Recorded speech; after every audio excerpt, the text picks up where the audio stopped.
career in franchising over almost 30 years ago. An operations manual, I bought into the philosophy that an operations manual had to include pretty much everything that there was to include. We included policies, we included guidelines, we included practices, standards, all of the stuff. And we ended up with manuals that literally were like hundreds and hundreds of pages. And as I, developed in my career, what I realized is that those manuals were really not being very effective. They were there to comply with some legal rules and regulations and to cover people's backs, but they weren't really there to help the franchise owner, the business owner, be successful. So I started really changing my whole view and playing with what makes it successful. What I discover is that the most successful, effective manuals are those that have the least amount of information in them. The information required to simply just help the individual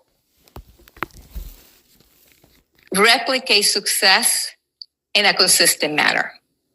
So the minimal information I can give to someone so that they can replicate the success, the more effective the manual is going to be. So the things that have the operation manual, the questions that the operation manual has to answer are really the what, the when, the where, the who, the why, and the how. Specifically the how. If we can allow an individual to replicate success by giving them 1, 2, 3, 4, 5 type of instructions, then we will get something in the end that is very successful and very effective. And that the one thing you have to keep in mind is that this individual who is reading the operations manual, the user of this operations manual, can replicate the result that you want in an independent fashion. They don't have to ask you questions. So we want to give them enough information they can do that, but yet not so much that we overwhelm them.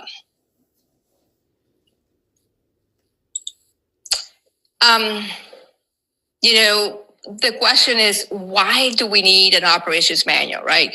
Well, an operations manual is required because it is what allows you to jump from that strategy to your day-to-day business operations.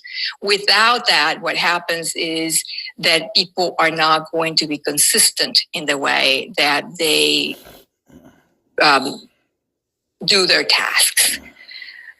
So when I was, in all my readings, one of the things that really struck me as a staggering statistic, although it didn't surprise me, was what the Harvard Business Review says, that 70% of organizations fail to execute perfectly good strategy.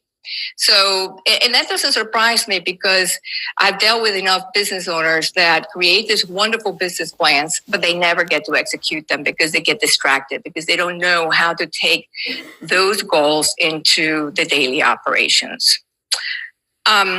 So basically, Morris Chang says something very wise, which is without strategy, execution is aimless, right? We're just doing for the sake of doing.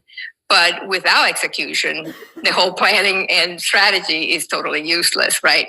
So you've spent, 6 months or more working on this plan, and we want to make sure that you take that and the time that you spent doing that is not useless, but that you can actually achieve the success you want by bringing that plan into, or executing the plan and giving you the tools to do so.